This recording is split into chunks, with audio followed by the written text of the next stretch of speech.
Bismillahirrahmanirrahim. Assalamualaikum warahmatullahi wabarakatuh. Innal hamdalillah nahmaduhu wa nasta'inuhu wa nastaghfiruhu wa nastahdihi wa na'udzu billahi min shururi anfusina wa min sayyiati a'malina may yahdihillahu fahuwal muhtad wa may yudlil falan tajida lahu waliyyan mursyida. Asyhadu an la ilaha illallah wahdahu la syarika lah wa asyhadu anna Muhammadan abduhu wa rasuluh. Qala Allah ta'ala fi kitabihil karim, a'udzu billahi minasyaitonir rajim.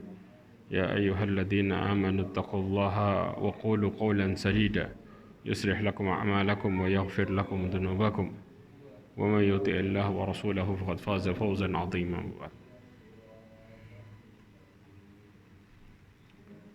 Ma'asyiral mu'minin rahimani wa rahimakumullah jami'an.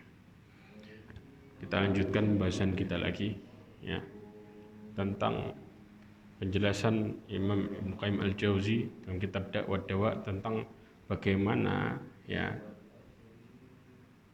dampak-dampak kemaksiatan dalam kehidupan. Di antara dampak-dampak kemaksiatan dalam kehidupan adalah kehampaan hati. Mungkin kita kalau ngelihat kehampaan hati ini, kita ngelihatnya dengan pandangan yang ringan. Antum tahu enggak?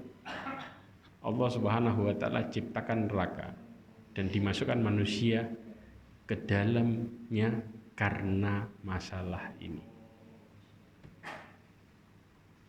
Ya, hatinya hampa.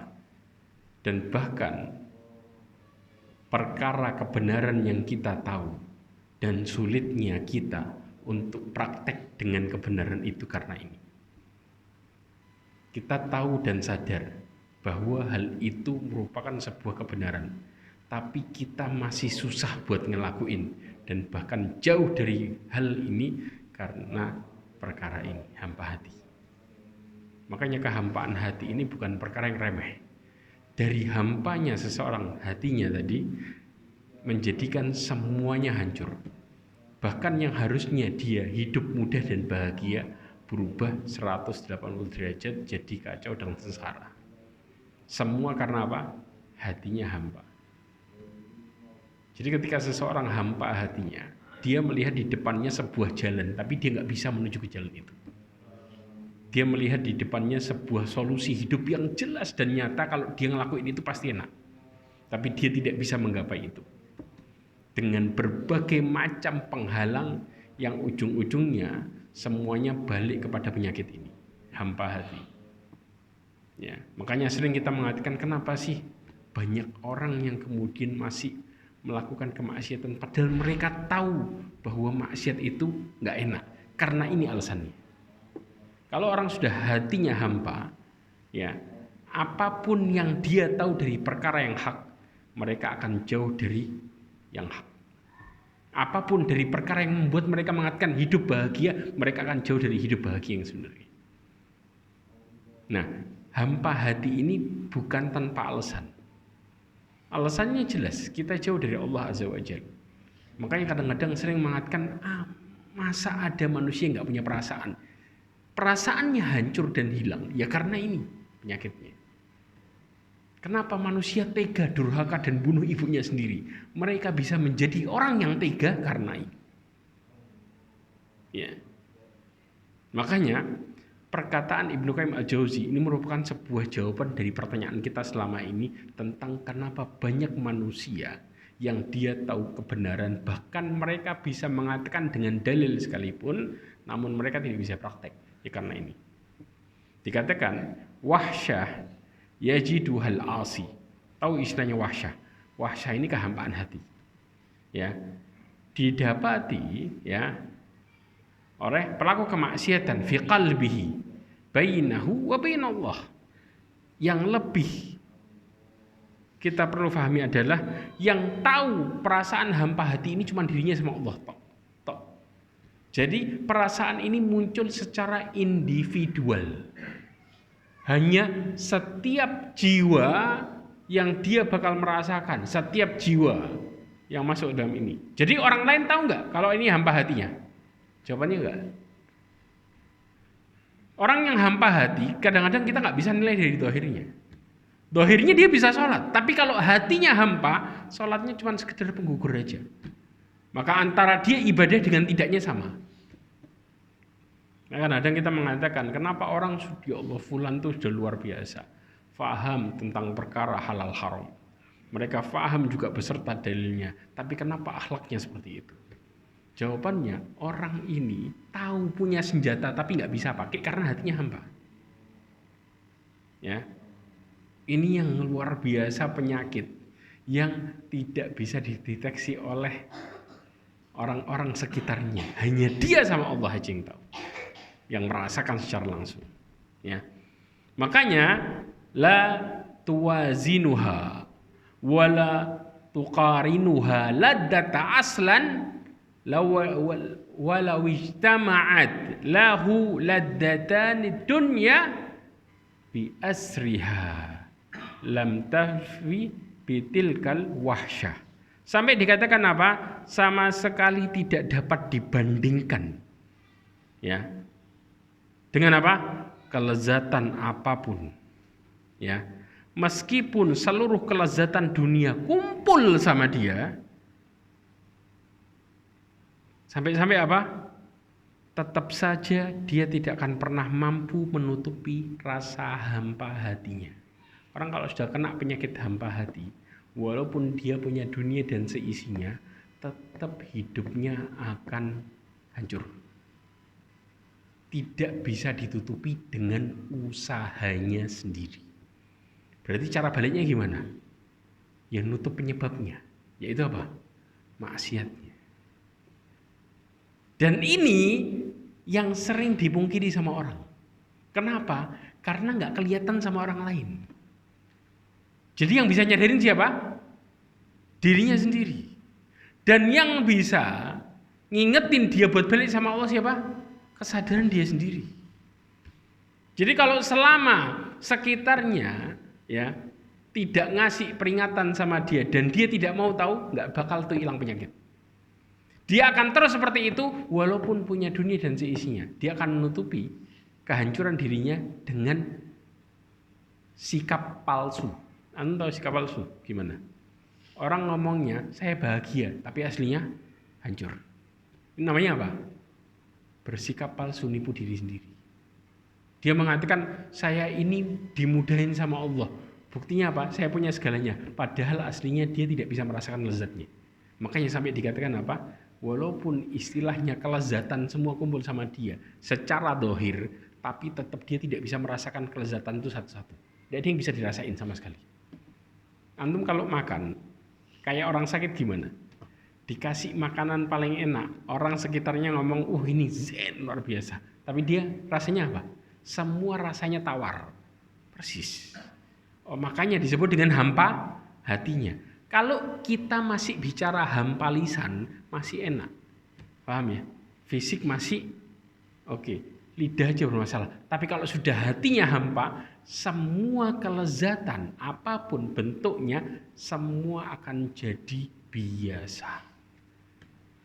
Kalau sudah penyakit ini terjadi, maka hidup kita di dunia nggak lebih luas dibanding dengan apa? Sangkar burung. Semua akan antum lihat sebagai bentuk yang sempit dan sengsara. Ini yang ngeri. Namanya apa? Siksaan sebelum masuk kepada siksaan yang sebenarnya. Jelas? Nanti kita lihat bentuk-bentuknya bagaimana Allah kasih hampa hati. Kemudian juga dikatakan wahadal amr la yahissu bihi illa man kana fi qalbihi hayah. Ini yang lebih ngeri lagi. Disebutkan oleh Imam Ibnu Qayyim Al-Jauzi, perkara ini tidak bisa dirasakan. Tahu hassa yahissu, dirasakan ya, atau istilahnya disadari dengan dia merasakan lebih dalam perkara ini, tidak bisa disadari kecuali bagi orang yang hatinya hidup. Jadi kalau manusia mulai hidup hatinya, dia baru sadar kalau dulu selama ini dia hampa hatinya. Tapi kalau hatinya sudah mati, sadar nggak dia hamba? Enggak. Jadi walaupun rasanya nggak ada rasanya, tetap dia merasa enjoy dan nutupin dirinya. Ini yang ngeri. Makanya ya dikatakan juga walima li jurhin bimayyitin ilam. Makanya disebutkan oleh penyair apa? Ini kata penyair. Penyair mengatakan luka itu tidak akan pernah menyakitkan bagi orang yang sudah mati. Antum kalau sudah orang tahu sudah mati, antum sobek-sobek kerasa nggak? Mati, sama. Orang kalau sudah hatinya mati, ya dikasih tahu dia salah, dia berbuat merugikan orang lain, ya banyak orang mengeluh tentang dia, sadar nggak? Jawabannya enggak, karena sudah mati.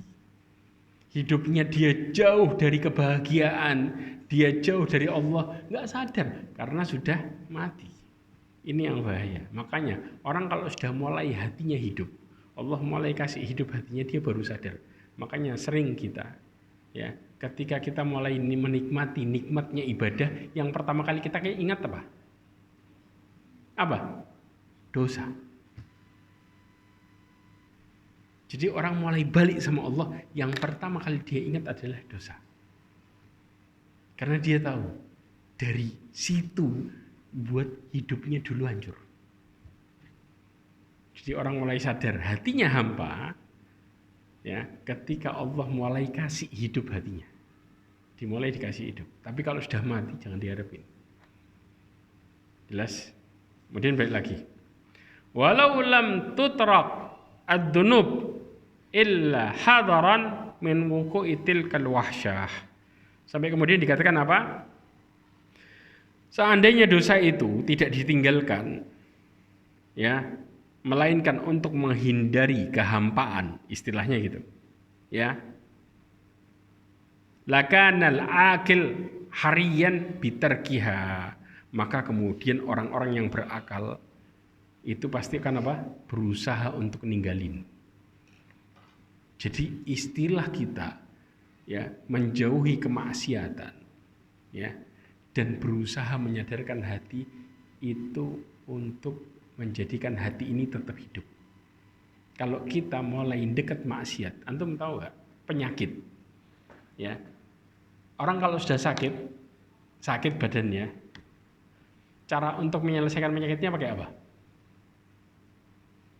Ke dokter, betul nggak? Ya kan? Terus ngapain? Minum obat. Sama. Kalau sudah hati kita kena penyakit, cara nyelesainnya gimana? Tanya sama orang tentang bagaimana menghindari kemaksiatan. Itu caranya. Yang disebut dengan ke dokter. Fas'alu ahla dzikri in kuntum la ta'lamun. Kemudian apa? Minum obat. Dengan cara apa? Berzikir. Kemudian apa? Baca Quran. Ya. Kemudian apa? Menjauhi teman-teman yang buruk. Ini istilahnya kayak orang minum obat kemudian ke dokter. Jadi ke dokter kemudian minum obat. Dokter akan nyariin apa? Rubah lingkunganmu, perbaiki dirimu, ya, dekatkan dirimu kepada Allah. Semua kata-kata itu ketika dipakai kayak orang minum obat, persis. Kalau sudah kayak gini, hatinya mulai sehat, maka sama. Ya, kalau sudah orang hatinya mulai sehat, mereka akan jauh dari kehampaan hati. Mulai dia bisa ngerasain enaknya hidup di dunia. Makanya sampai Imam Syekhul Islam Ibnu Taimiyah mengatakan barang siapa yang belum masuk surganya dunia, maka dia tidak akan pernah masuk surganya akhirat. Karena orang yang hatinya hidup, mereka pada dasarnya kayak hidup di surganya dunia. Kalau sudah mereka masuk ke dalam surganya dunia, apa yang terjadi? Akhiratnya juga akan masuk surga. Jelas? Mereka yang disebut masuk ke dalam surganya di dunia, mereka merupakan orang-orang yang hidupnya beruntung, disebut dengan falah. Ya, muflih. Jelas? Oke. Kemudian disebutkan lagi wa syaka rajulun ila ba'dil arifin wahsyatan yajiduha fi nafsihi faqala lahu. Ya, kemudian ada orang-orang yang mengadu, kepada sebagian orang-orang yang arif, yang bijaksana. Tentang apa? Wahsyah, tentang kehampaan hatinya yang dia dapatkan pada dirinya sendiri. Maka kemudian dia dikasih nasihat. Apa nasihatnya? Ini nasihatnya. Idza kunta qad au hashtakal dunub fada'ha idza syi'ta wasta'nis. Kalau engkau telah merasakan hampanya karena dosa, maka tinggalkanlah jika engkau mau dan raihlah kebahagiaan. Berarti orang yang tidak mau ninggalin dosa sama dengan dia tidak mau bahagia. Selesai. Yes. Apapun yang dilakukan dan dirasakan oleh manusia ketika melakukan dosa dalam bentuk kebahagiaan sesaat, pada dasarnya itu bukan bahagia. Saya mau tanya, orang mabuk, mereka ngomong dirinya bahagia enggak pas mabuk? Betul kan? Ya. Kalau enggak bahagia enggak mungkin diulang. Sepakat ya? Oke. Setelah selesai mabuk, bahagia? Ya sudah. Jadi para pelaku kemaksiatan, mereka merasakan bahagian enggak ada bedanya sama pemabuk. Persis plek. Plek. Sudah. Selesai sengsara. Selesai sumpek. Buat nutupin sumpeknya gimana lagi? Mabuk lagi. Itu yang dilakukan oleh pelaku kemaksiatan. Makanya kenapa mereka merasa aman? Karena ketika mereka merasa aman, mereka lagi nutupin dengan apa? Dengan maksiat. Ketika keluar ngerasa aman enggak? Tahu dirinya salah. Sumpek balik lagi, gimana caranya? Nutupin maksiat lagi.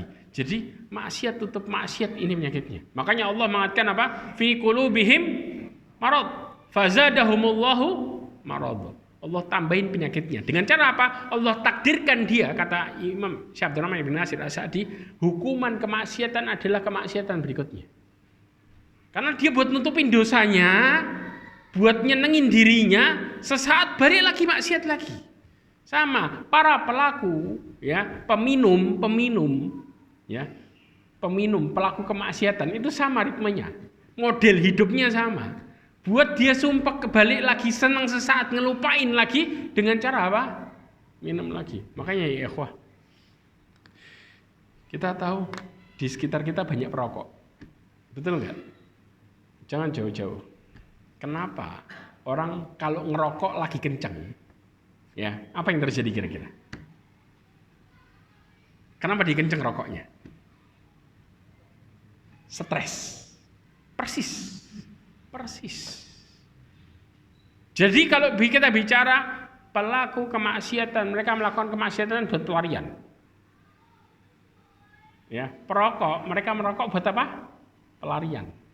Nah, kenapa mereka lagi, maaf ya, di belakang, ke belakang, kemudian merokok? Ngapain? Berkhayal. Mereka memikirkan, kenapa ya kok gini? Stres pada dasarnya. Maka ketika manusia menyelesaikan masalahnya, melupakan Allah, maka mereka akan nutupin dengan cara apa? Maksiat. Tapi kalau mereka menyelesaikan masalahnya dengan kembali kepada Allah, mereka nggak bakal nutupin pakai maksiat, nggak bakal. Tidak akan. Ngapain? Dekat. Ngapain? Memperbaiki diri. Karena mereka sadar, orang-orang yang hatinya hidup, mereka sadar bahwa yang memiliki solusi dalam setiap masalahnya adalah Allah Azza wa Jalla. Maka orang yang kembali kepada Allah disebut sebagai orang-orang yang cerdas.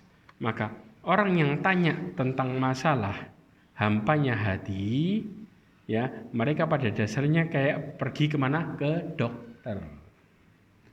Jelas, cari solusi. Caranya apa? Tinggalin maksiat. Kenapa? Karena kalau engkau mau, ya engkau akan hidup bahagia. Kalau enggak, ya sudah, hidupmu balik ke situ lagi. Ya, kemudian apa? Walaisa ala qalbin amrun min wahsyatid dambi ala dambi fallahul musta'an. A'udzubillahi min dzalik. Karena tidak ada yang terasa lebih pahit bagi hati daripada kehampaan disebabkan apa?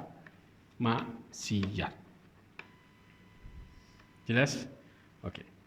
Kemudian Kenapa ini bisa terjadi? Karena Allah Subhanahu wa taala menjadikan hati itu barometer. Sebagaimana Rasulullah katakan, ala inna fil jasadi mudghah. Manusia baik sama buruknya ya, itu tergantung dari satu bagian tubuh dari semua total. Apa itu? Rasulullah istilahkan segumpal darah. Betul enggak? Ya. Fa in saluhat idza saluhat saluhal jasadu kullu. Kalau segumpal darah ini baik, karena segumpal darah ini punya pemimpinnya. Makanya Ibnu Qayyim Al-Jauzi dan para ulama yang lainnya mengatakan belajar tentang amalan hati itu lebih utama daripada belajar tentang amalan anggota tubuh. Karena hati ini pemimpin anggota tubuh, apa kata hati? Anu tahu, sikap kita di depan manusia itu bisa nipu orang.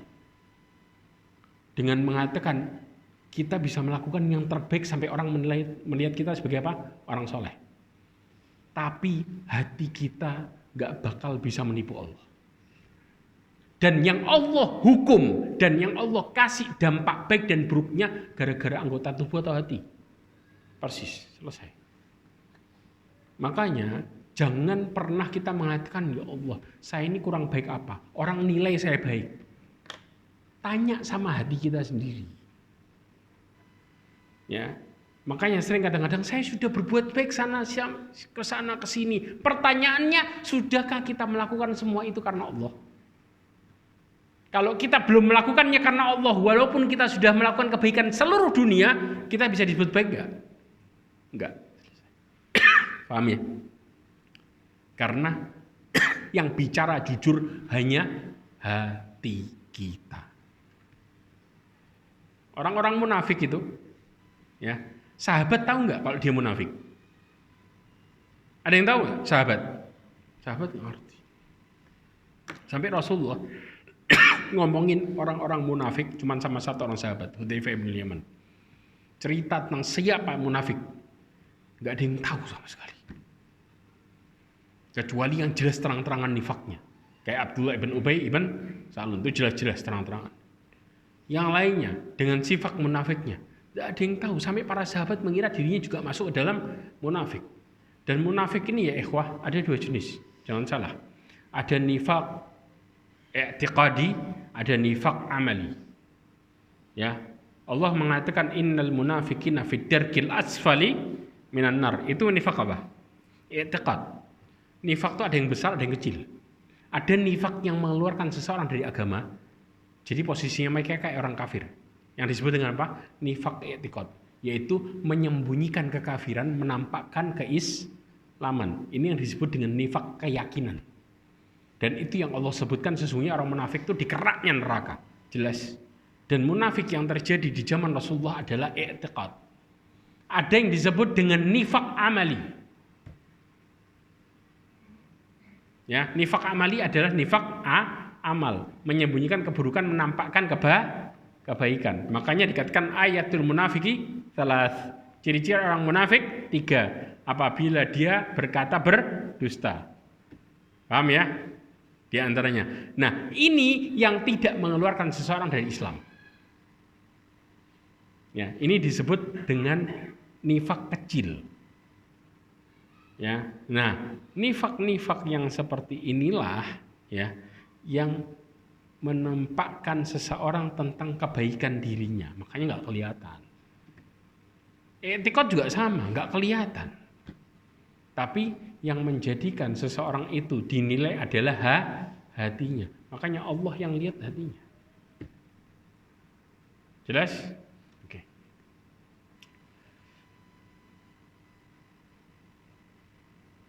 Makanya kemudian Rasulullah mengatakan apa? Ala wahya al-qalb. Makanya Allah Subhanahu wa taala menjelaskan di dalam surat An-Nahl ayat 106 sampai 108.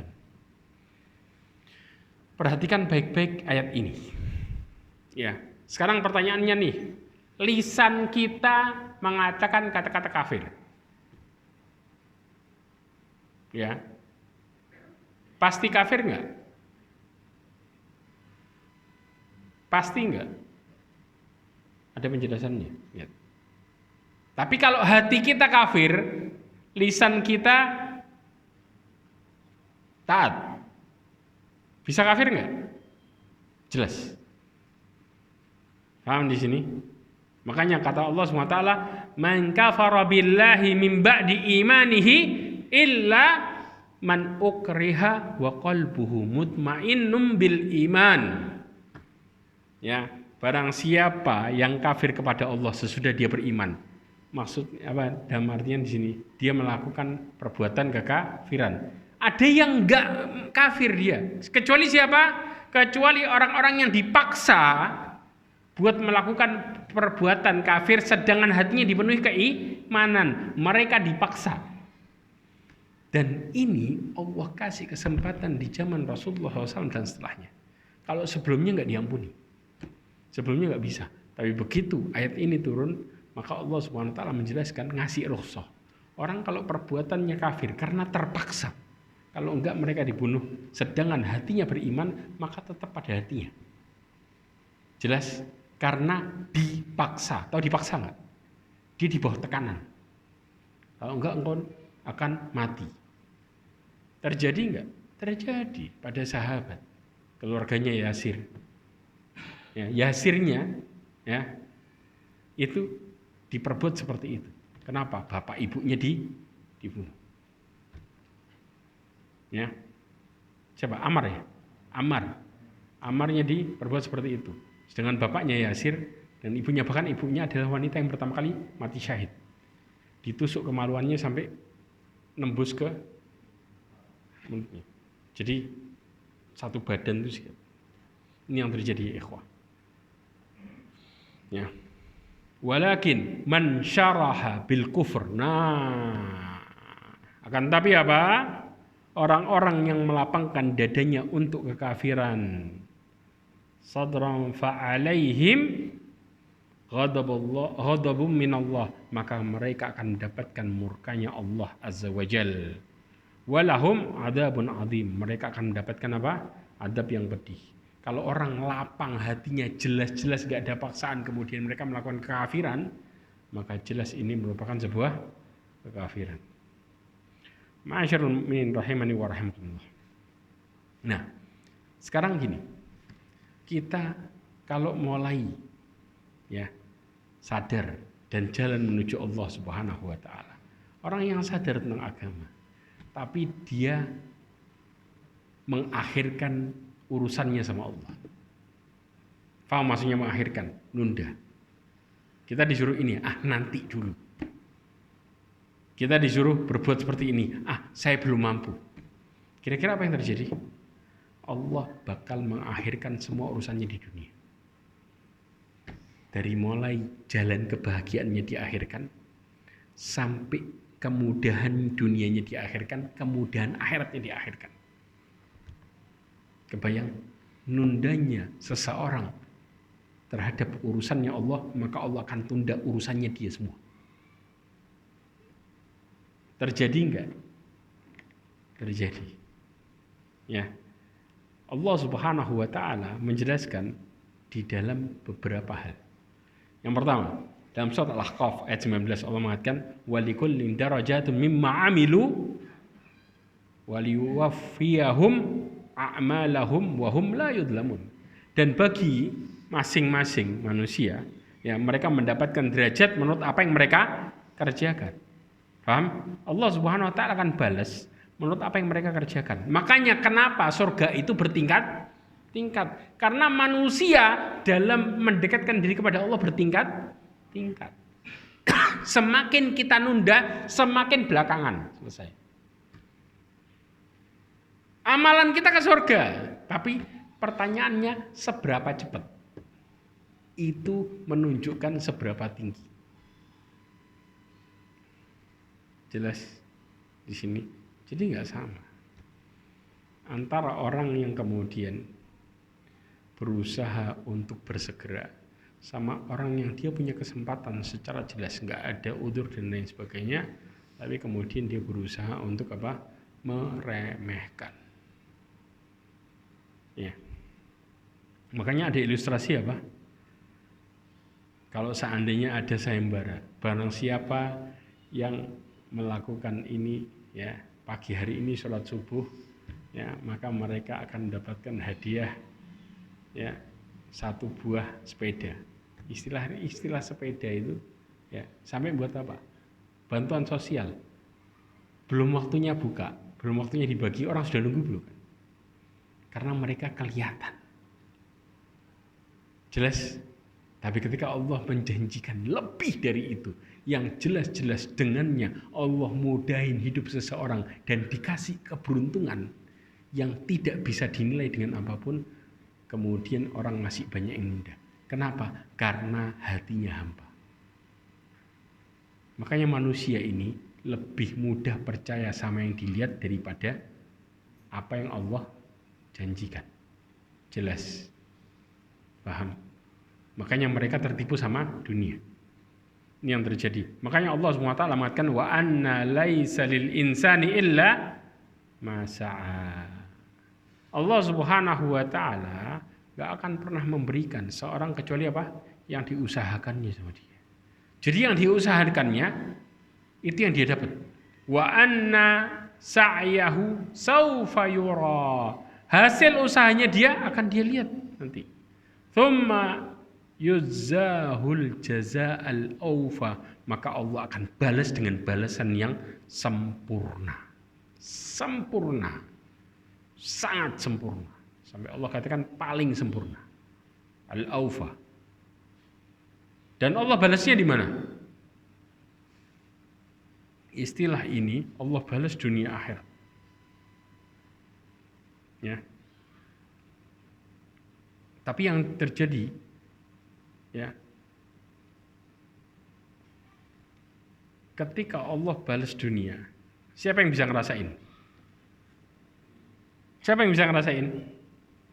Yang hatinya hidup. Mereka baru sadar kalau Allah itu sayang sama dia. Kalau hatinya hampa, sadar nggak balasan? Kayak orang dikasih gaji tiap bulan 20 juta dan sudah berjalan kira-kira 5 tahun. Kira-kira pada waktu 5 tahun, tahun yang kelima dikasih gaji, rasanya gimana? 20 juta. Rasanya gimana? Persis biasa. Orang yang hampa tuh kayak gitu. Padahal nominalnya bagi orang yang gajinya UMR kira-kira 4 jutaan, orang yang lihat gajinya 20 juta gimana sih? Ya sudah. Tapi bagi mereka yang sudah tahunan, apa yang terjadi? Biasa. Kapan jadi nggak biasa? Kalau di ATM-nya kelihatan 19 juta. Kurang 1 juta, baru kaget tuh. Kok cuman segini reaksi dia? Karena sudah biasa, maka nggak reaksi. Ini hati manusia. Kepengen ya ikhwah. Ngerinya di situ. Ya. Oke. Kemudian Rasulullah sallallahu alaihi wasallam menjelaskan. Nah, hadis dari Abi Sa'id Al-Khudri radhiyallahu anhu. Ketika Rasulullah SAW ra'a fi ashabihi ta'akhuran. Kadang-kadang kita kalau bicara sholat nih, ada orang yang datang kemudian belakang-belakang kan. Betul enggak? Sholat belum dimulai. Ya kan? Harusnya yang dilakukan apa? Di depan apa belakang? Kalau dia datang duluan. Depan. Maka kemudian Rasulullah memberikan peringatan dengan peringatan ini. Taqaddamu fa'tammu bihi dikatakan apa? Majulah kalian maka berimamlah denganku. Jelas? Wal ya'tamma bikum man ba'dakum. Dan hendaklah apa? Berimam ya. Orang-orang sesudah kalian kepada kalian. Kemudian apa?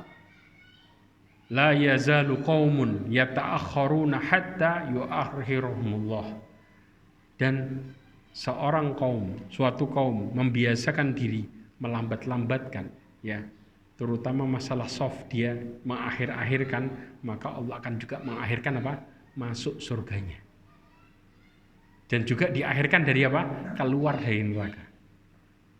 Jadi selama urusan kita sama Allah dilambatin, maka Allah juga akan melambatkan urusan kita semua. Baik urusan dunia ataupun akhirat. Makanya kenapa kita sering duduk di majelis tapi yang ngefek ke dalam kehidupan kita cuma sedikit. Karena dalam prakteknya kita masih nunda, maka Allah akan nunda semua urusan kita. Jelas? Paham sekarang? Jadi ilmu yang kita pelajari nggak jamin. Yang jamin apa? Seberapa besar kita mengutamakan Allah. Dari situ Allah akan mengutamakan urusan kita. Seberapa besar juga, imbang semuanya. Jelas balasannya? Oke. Kemudian apa? Hukuman atas kelengahan hati mengikuti prosedur penyelamatannya. Apa maksudnya? Allah Subhanahu wa taala mengatakan dalam surat Al-Imran ayat 165. Awalamma asabatkum musibatun qad asabtum mithlaihim qultum anna hadza qul huwa min indi anfusikum innallaha ala kulli syai'in qadir. Ini cerita tentang perang Uhud. Ketika Allah Subhanahu wa taala mengatakan dan mengapa ketika kalian ditimpakan musibah pada perang Uhud padahal kalian telah menimpakan kekalahan 2 kali lipat kepada musuh kalian. Kapan? Badar. Badar itu, ya, perang Badar, kaum muslimin menang telak, dihabisin orang-orang kafir. Begitu perang Uhud kenapa kalah? Gara-gara satu masalahnya. Awalnya menang nggak? Cuman satu masalahnya. Apa masalahnya? Hah? Ria? Kan. Bukan masalah harta sebenarnya. Nggak mau dengerin omongan Rasulullah untuk nggak turun. Masalahnya cuma di situ. Dan itu dilakukan oleh berapa orang? 40 orang tuh. Yang kena berapa? Semua. Bayang nggak? Yang lainnya kenapa? Nggak ngasih tahu untuk nopang 40. Makanya kemaksiatan yang terjadi tanpa ada peringatan sekitarnya membawa dampak semua kena. Dan 40 ini dikasih tahu sama pemimpinnya, jangan turun, kan kita sudah menang jelas. Makanya yang mati syahid berapa? Yang bertahan 10 duluan. Yang bertahan tetap di tempatnya, Allah matikan mereka dalam kondisi mati syahid di awal. Subhanallah ya ikhwah. Kejadian Uhud itu membawa dampak para sahabat mengatakan sami'na wa ata'na. Karena lengah sedikit dalam ketaatan membawa efek yang besar luar biasa. Baru satu kejadian. Lah kalau kemudian seumur hidup kayak gitu gimana rasanya? Jelas? Ini yang Allah gambarkan kepada para hambanya yang taat tadi. Makanya ketika mereka maksiat langsung dikasih sama Allah peringatan yang jelas. Depan mata bagaimana efek yang sangat mengerikan. Sampai dikatakan pada waktu itu para sahabat menjadi 4 sikap. Ketika mereka kemudian dihujani balik oleh orang-orang kafir Quraisy, ada 4 sikap. Sikap yang pertama apa? Sebagian kelompok ada yang lari. Paham? Sikap yang kedua di tempatnya dan bingung. Sikap yang ketiga adalah melepaskan senjata. Sikap yang keempat ngapain? Sikap yang keempat adalah mencari Rasulullah SAW. Ketika dikatakan Rasulullah sudah meninggal, dicari sama mereka. Jadi para sahabat terbagi menjadi 4 bagian. Anda bisa bayangin. Yang ikut perang 4 bagian. Dan yang lari akhirnya apa? Allah maafin. Ada yang lari. Dari kejadian itu. Berawal dari apa? Berawal dari mereka ditimpa musibah gara-gara mereka tidak taat. Padahal Rasulullah mengatakan apa? Jangan kalian turun. Ya, sebelum aku perintahkan, walaupun kalian melihat kami disambar burung. Tahu istilah disambar burung? Persis. Kami jadi bangkai ini, belum ada perintah buat turun, jangan turun. Jelas ya ikhwah? Sampai diistilahkan seperti itu. Ya. Kemudian apa? Kelengahan hati seseorang resikonya adalah menyebabkan keburukan menyebar. Orang kalau sudah hatinya lengah, yang kena masalah dirinya atau banyak orang? Korbannya banyak. Ya, makanya Allah Subhanahu wa taala apa? Wala takunu kalladzina nasullah fa ansahum anfusahum ulaika humul fasikun. Janganlah engkau seperti orang-orang yang lupa kepada Allah, maka Allah buat dia lupa diri. Lupa diri ini disebut dengan apa? Hampa hati. Di antara orang yang lupa diri adalah hatinya hampa. Yang sadar hatinya hampa siapa? Dirinya sendiri. Yang sadar dia lupa sama Allah siapa? Dirinya sendiri. Yang bisa ngerasain cuma dirinya. Ya. Kemudian Allah mengatakan nasullaha fanasiyahum innal munafiqina humul fasiqun. Allah katakan dalam surat At-Taubah, mereka telah melupakan kepada Allah orang-orang munafik. Maka Allah melupakan mereka. Orang kalau sudah dilupakan sama Allah, mereka akan melakukan apa dalam hidupnya? Berusaha sendirian dan nggak minta bantuan sama Allah. Ujung-ujungnya jadi orang apa? Nih, orang munafik itu berusaha cari aman dalam hidupnya. Kenapa? Makanya berdiri di dua kaki supaya aman kanan kiri. Ini namanya cari perlindungan dengan caranya sendiri. Kalau kita cari perlindungan kepada Allah, maka kita nggak bingung sama apa kata orang. Karena yang membuat efek buruk dan baik terjadi karena Allah. Sedangkan orang munafik enggak. Mereka bingung apa kata manusia. Maka mereka akan menjadi orang-orang yang seperti ini. Jelas? Baik secara amal ataupun i'tiqad. Na'udzubillah min dzalik. Dan yang terakhir ya ikhwah, kelengahan hati. Allah Subhanahu wa taala menghukum orang kafir dan munafik di dalam neraka karena ini. Jelas. Jadi diciptakannya neraka dan para penghuni neraka semua adalah orang yang hatinya lengah, alias apa? Hampa. Semua. Pasti, penghuni neraka pasti seperti ini. Karena Allah mengatakan dalam surat Al-A'raf ayat 179, "Wa laqad dzara'na li jahannama katsiran minal jinni wal ins lahum qulubun la yafqahuna biha wa lahum a'yunun la yubsiruna biha wa lahum adhanun la yasma'una biha." Ujung-ujungnya apa? Hum kal an'am bal hum adall.